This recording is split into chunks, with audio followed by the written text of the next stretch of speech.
Put it on the counter." That was all Lionel said when he walked in. Not hello, not good afternoon, not even a nod to the woman behind the glass who'd been watching him stand in the parking lot for 6 minutes before he finally came through the door. He set the watch down. Not dropped, set. Deliberately, the way a man sets down something he knows he's never going to pick up again. The woman. Her name tag said Brenda, leaned over the display case. She was maybe 40, reading glasses pushed up on her forehead, and she looked at the watch the way people look at things they're about to lowball. "Breitling," she said. Not a question. "Navitimer," Lionel said. "1959, my father's." She picked it up, turned it over. The back was engraved EC to LC 1971, and she glanced at it exactly long enough to register that it existed and not long enough to care what it meant. "Bands worn. The movement isn't." She set it back down and pulled out a small loop, the kind jewelers use, and looked through it at the face. Lionel watched her. He had his hands flat on the glass counter, and if you looked at his hands, you would have thought this was a man who'd spent his life doing physical work. Thick fingers. Knuckles that had been split and healed more than once. There was a scar along the base of his left thumb that started at the wrist and didn't stop until it reached the first knuckle. But his nails were clean. His watch, the one he wasn't selling, was a simple Seiko black face, nothing on it worth more than $60. He wore it on his right wrist. The left one, the one with the scar, he kept loose at his side. "I can do $250, Brenda said. Lionel didn't move. "It's worth $1,200 on the low end," he said. "You know that. I know what I can move it for. $250's my number." The shop was small. The kind of place that smells like old metal and carpet cleaner, where the display cases hold everything from electric guitars to class rings to someone's grandmother's pearl earrings. A TV in the corner was on but muted. A ceasing fan turned slowly overhead. Near the back, half hidden by a rack of used power tools, a man in his early 30s was looking at a saxophone without really looking at it. His name was Cody Beaumont. He'd been in the shop for 20 minutes, which was about 15 minutes longer than it took to decide he couldn't afford the saxophone. But he hadn't left because leaving felt like admitting something he wasn't ready to admit yet. He was still in his work clothes, gray Dickies, steel-toed boots, a jacket with a small American flag patch on the left shoulder, and a unit insignia on the right. He'd been out of the Marines for 3 years, and he still wore the jacket every day. Not because he was trying to signal anything, but because it was the only jacket he owned that didn't let in the cold. He wasn't trying to listen to what was happening at the counter. But the shop was small. $250, Lionel said again, and it wasn't a question this time either. It was the kind of repetition that means I'm hearing the number you're saying, and I'm trying to decide if I can live with it. "That's where I am," Brenda said. Cody turned the saxophone over in his hands. He wasn't looking at Lionel. He wasn't doing anything except standing there, holding a saxophone he wasn't going to buy, in a shop he should have left 15 minutes ago. But something had shifted in the air the moment the man at the counter repeated that number back like it cost him something just to say it. Cody set the saxophone down. He walked to the counter, not fast, not like he was intervening in something, just a man walking to the front of a shop, which is a thing people do. He stopped a few feet back and looked at the watch on the glass. "That's a Navitimer," he said. Lionel turned to look at him. He took in the jacket, the patches, the boots. He didn't say anything. "My CO had one," Cody said. "Used to let us look at it before missions. Said his grandfather flew B-17s and never went up without it." He paused. "You fly?" Lionel looked at him for a long moment. Then he looked back at the watch. "No," he said. "Your father?" "Navy." "Korea." Cody nodded. He wasn't looking at Brenda. He was looking at the watch. Things in beautiful shape for 60-some years. "He took care of it," Lionel said. There was a pause. Brenda was watching both of them now with the particular wariness of someone who has worked a counter long enough to know when a transaction is about to get complicated. "You don't have to sell it," Cody said. He said it quietly, not like an accusation, just like a fact he was offering up. "I'm aware of that," Lionel said. "$250 isn't what it's worth. I said I'm aware." Another pause. Cody looked at the engraving on the back of the watch where Brenda had left it face down on the glass. EC to LC 1971. He looked at the man beside him. Lionel was somewhere in his mid-50s. Not old, but the kind of mid-50s that comes from a life that didn't take it easy on you. Gray at the temples, lines around his eyes that went deep. He was wearing a jacket, too, older than Cody's, a dark canvas work coat with the collar turned up, and it was missing a button at the second hole from the top. Not the jacket of a man who has money to spare for buttons. "What do you need it for?" Cody asked. Lionel turned and looked at him fully for the first time.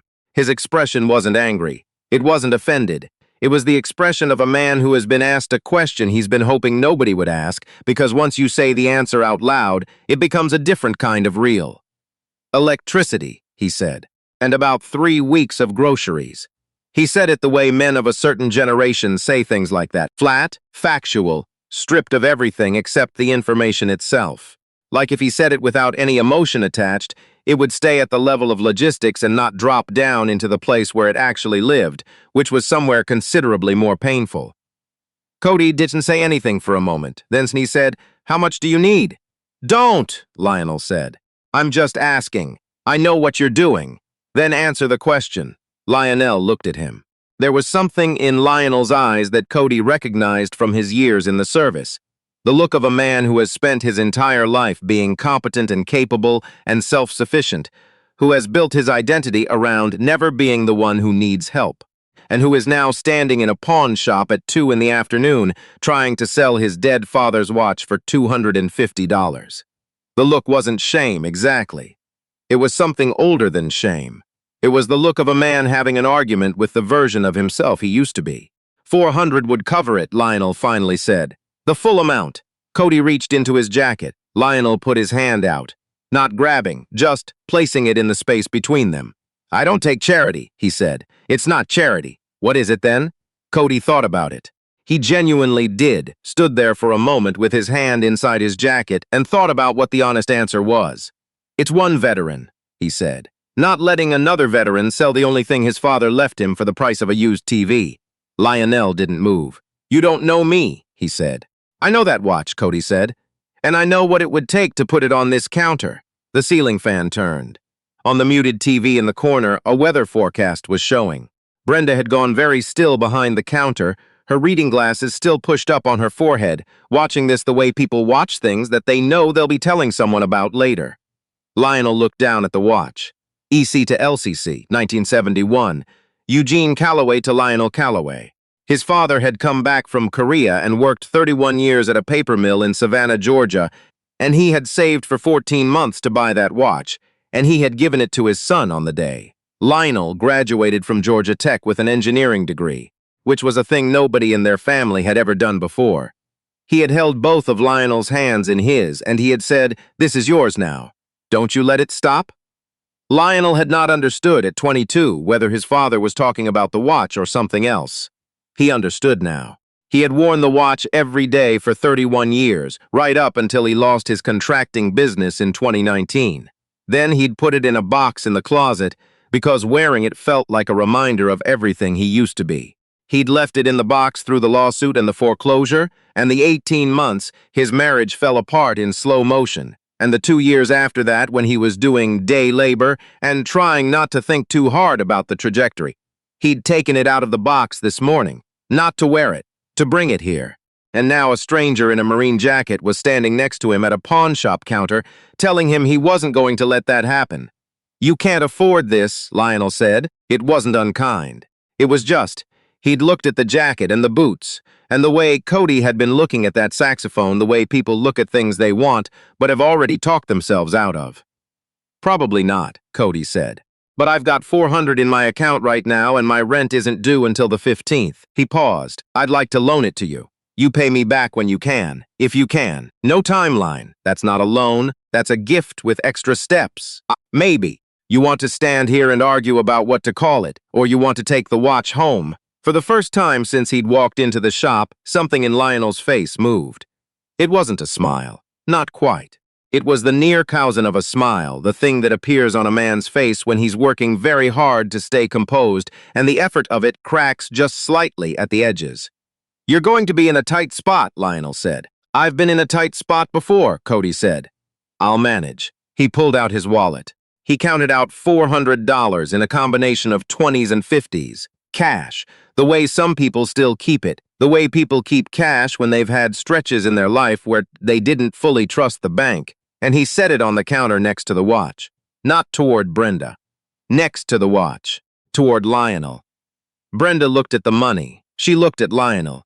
She had been in this business for 11 years, and she had seen a lot of people walk in needing to sell things, and she could tell you that not a lot of people walked out the way they'd walked in.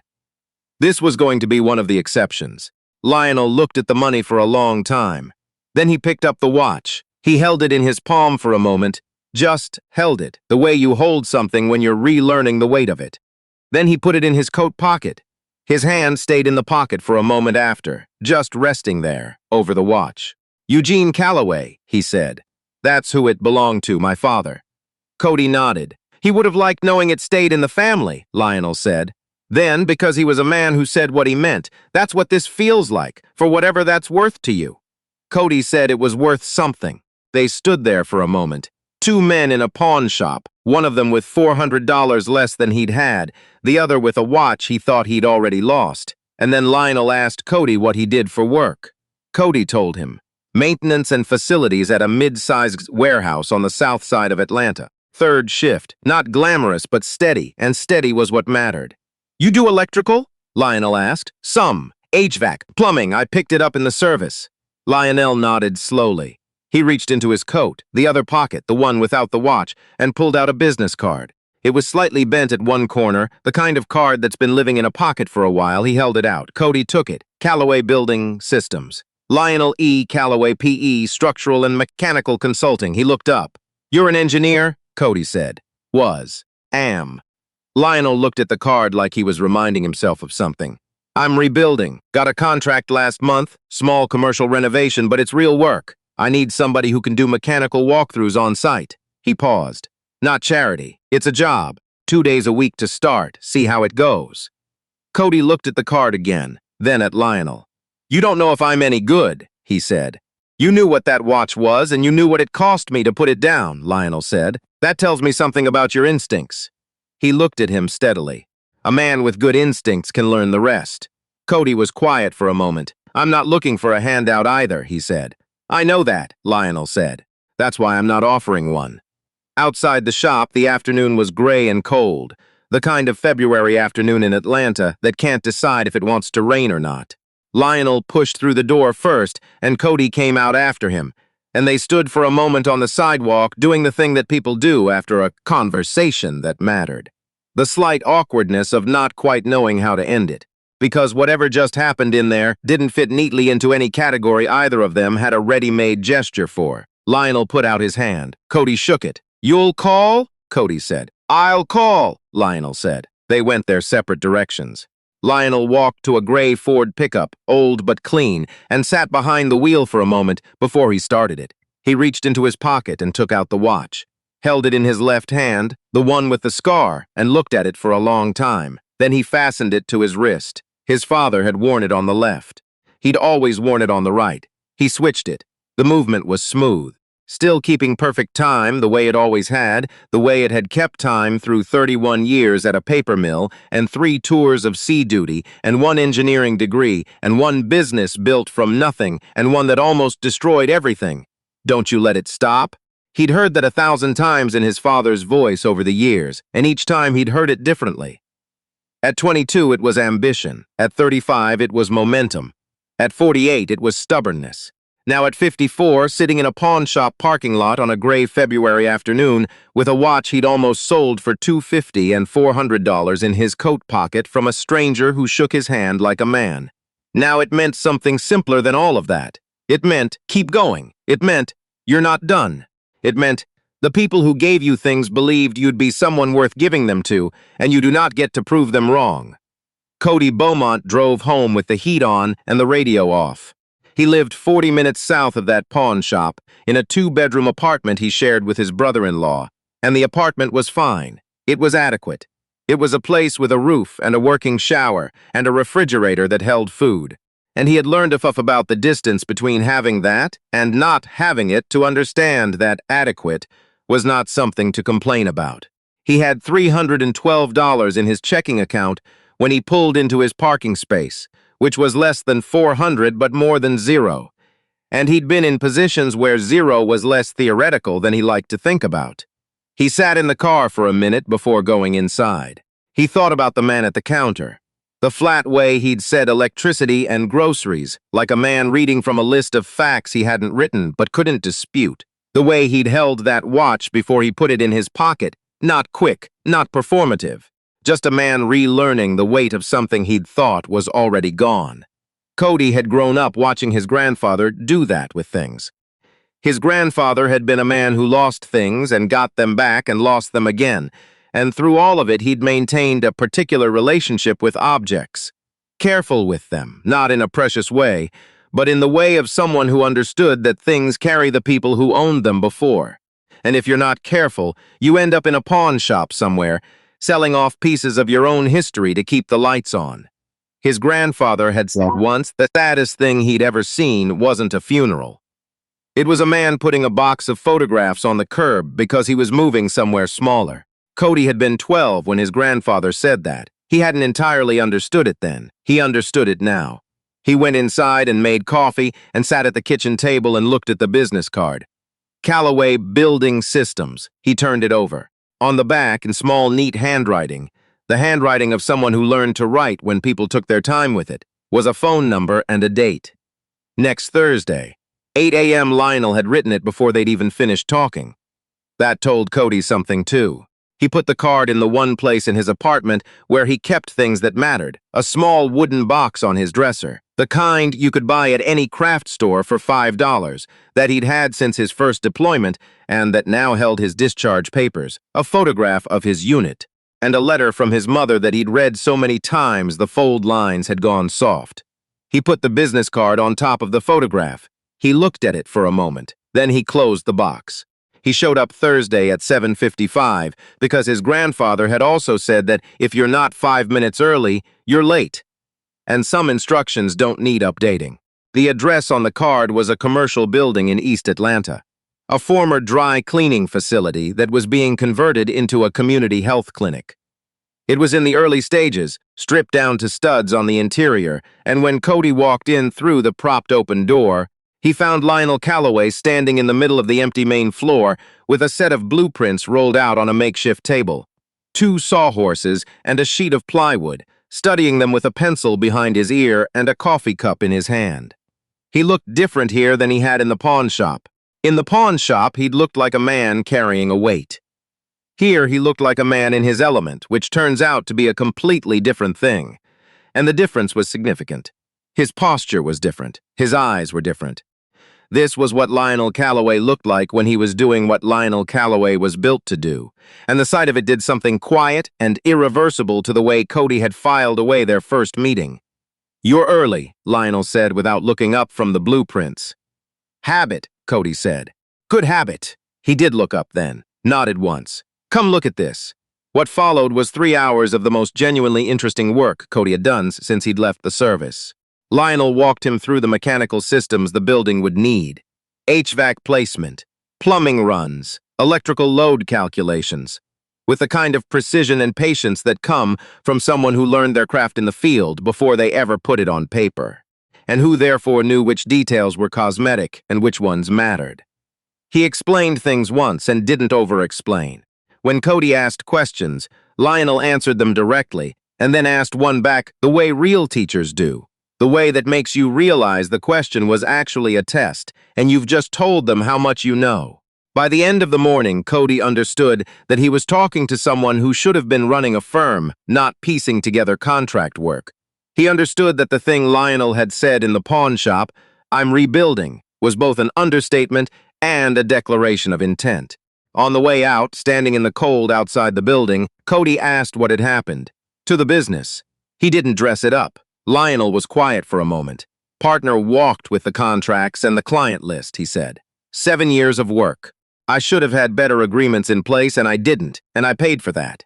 He looked at the building. "I built 3 facilities like this in a 10-year run, had 16 employees, won 2 state contracts." He was quiet again. "Now I've got 1 contract, 1 pickup truck, and I'm starting over at 54. And the watch," Cody said. Lionel looked at him. He was wearing it, left wrist, the Navitimer catching the flat February light. "And the watch," he said. Something passed between them that didn't need to be described. Two men standing outside a former dry cleaning facility that was going to become a community health clinic in a city that had chewed up better people than both of them and spit them out and waited to see what they'd do about it. Two men who knew what it felt like to have the floor drop out and then have to decide whether that was the end of the story or just the part before what came next. "Same time next week," Cody said. "Same time," Lionel said. 3 months later, Callaway Building Systems landed a second contract. A school renovation in Decatur. Larger scope, longer timeline, the kind of work that required someone on site 3 days a week instead of 2. Lionel called Cody and offered him the position at a rate that was, Cody noted, significantly better than what the warehouse was paying for twice the hours. He gave his notice the next morning. 6 months after that, Cody got his mechanical contractor's license, something Lionel had suggested, pushed him toward, and then helped him study for on Thursday evenings at Lionel's kitchen table with 2 cups of coffee and a materials list that Lionel had put together from memory because he'd passed the same exam 28 years before. The evening Cody passed, Lionel opened a bottle of bourbon he'd had in a cabinet for a long time, and they sat at that same kitchen table, and Lionel poured 2 glasses and said nothing for a moment. Then he said, "My father never got to see me get my PE license. He died 6 months before I passed the exam." He looked at the glass. "I always thought about that, what it would have meant to him." He looked up. "I think about it differently now." Cody asked him what he meant. "Legacies aren't just vertical," Lionel said. "Father to son, son to grandson. They go sideways sometimes.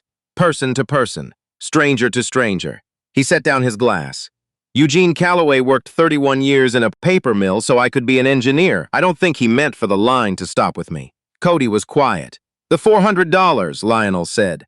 "I know I paid it back." "You did. That's not what I'm talking about." He looked at him. The $400 was nothing.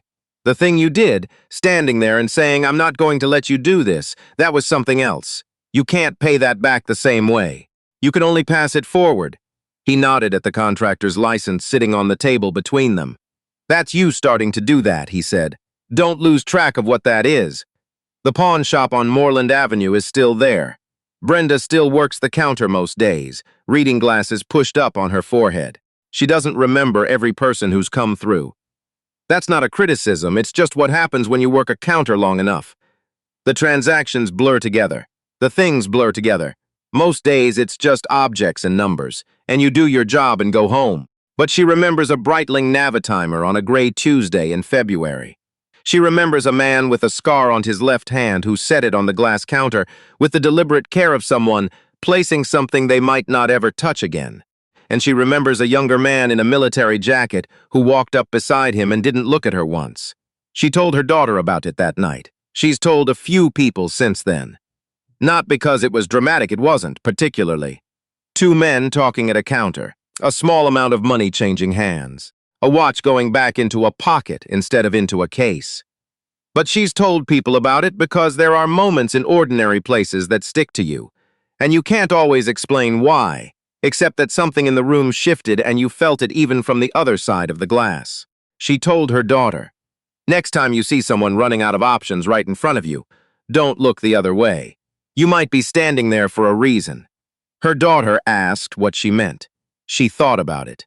"I mean that some things are worth more than what anyone will pay for them," she said. "And sometimes the most important thing you can do is just be the person who says so out loud." The fan still turns slowly in the ceiling of that shop. The TV in the corner still runs with the sound off. And somewhere in East Atlanta, in a building that used to smell like dry cleaning chemicals and now smells like fresh drywall and sawdust, and the particular optimism of a place becoming what it was always supposed to be. A man in his mid-50s is bent over a set of blueprints with a pencil behind his ear and a Navitimer on his left wrist, keeping time the way it always has, steady, accurate, and without apology. Don't you let it stop. He doesn't intend to.